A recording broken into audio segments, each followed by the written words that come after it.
Hi, I'm Dr. Sara NasserZadeh. And I'm Dr. Alan Altman, and we're here today on Love Bytes.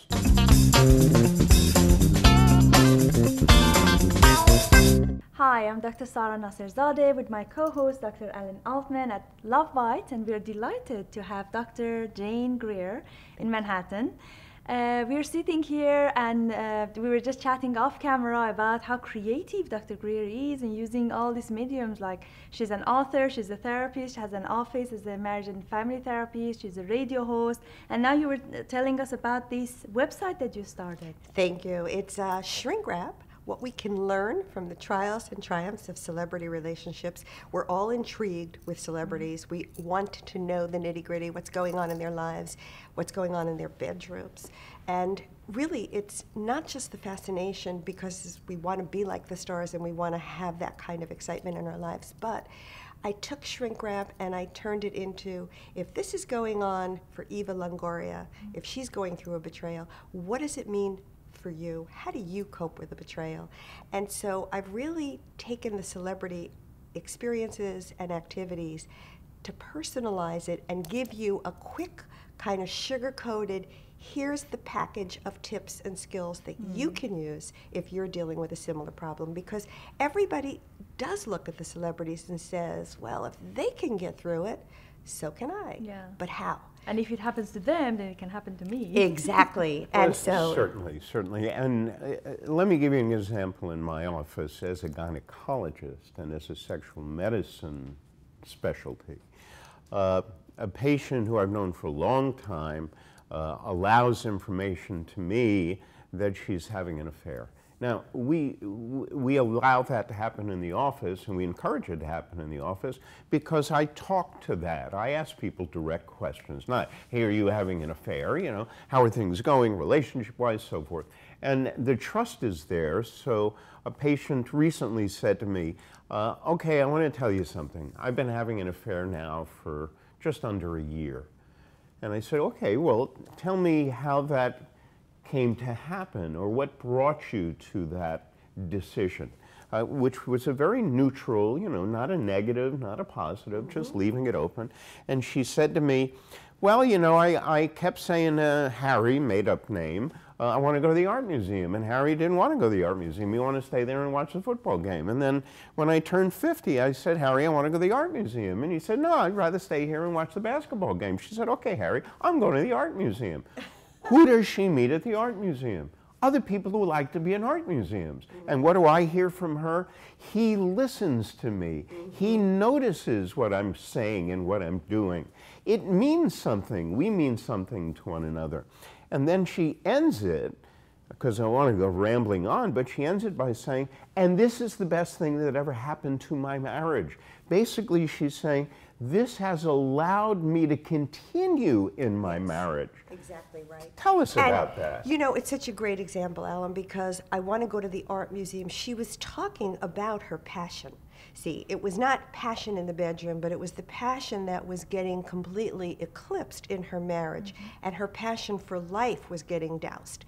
And her marriage was probably really stale, and her husband wasn't listening to her. She was probably feeling lost, and decided to be true to herself, went to the art museum, took her own passion seriously, and ignited into a passionate love affair. But it gives you, it energizes you when you're in a relationship where you're feeling related to, your needs are being met, you feel important, you have more tolerance, more patience for your spouse, for the activities of daily living, all the frustrations in my book on selfishness, what about me? I call it paper cuts. We all have those little issues that annoy us. It's like a little paper cut.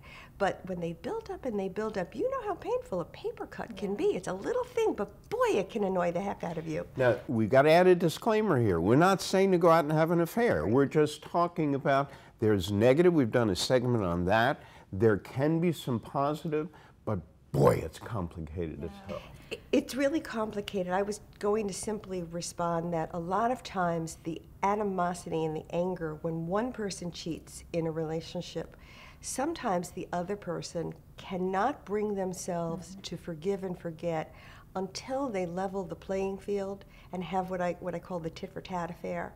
So a lot of times I'll see with couples that it's so layered that it started with he or she cheated, now they're up to the other partner's infidelity, and it's going back and trying to peel back the layers of who fired the first bullet is always a challenge. But I have to say, you know, just listening to the two of you, which is fascinating, and thinking about all the couples that I've seen that, you know, they've been through this, like one of them had an affair of any sort at any level with another person. The way that I describe it to my couples is that your level of relationship was green. It would never ever be green ever again. But if you work through it, maybe you get to a very colorful orange. Because the relationship would never be the same. Right. But then, you know, it's just a matter of how you work through it to get to that, you know, orangey level, which might be actually quite colorful, much better than the green one.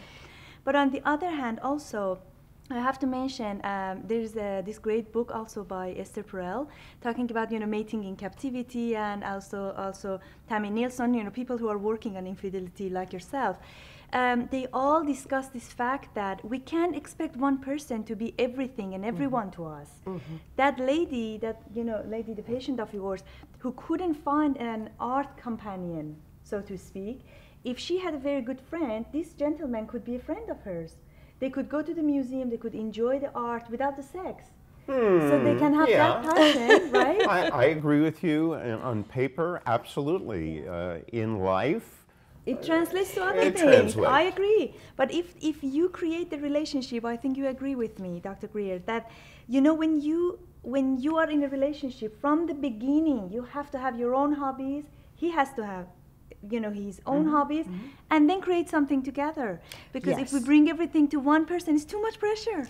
Well, it's exactly what I talk about in What About Me, that there's the me in the relationship and there's the we, and it's essential that there's a balance. Absolutely. You can't be all me and you can't be all we, because you'll wind up getting lost. Absolutely, and we'll bring this to a close, but Dalma Hine wrote a book. I don't even remember the title of the book, but it had something to do with marriage. And the idea was that at her wedding, she took all her prior love letters and threw them out. Disposing of your past and yourself to enter into this, and that's the worst thing you can do. You know, when you say he brings his talents and ideas, she brings her talents and ideas, and there's a place in a long-term relationship to maintain those. And to keep things separate. It doesn't all have to be done together, because it keeps each of you more interesting. So let's come back to that as well. Great topic. Absolutely.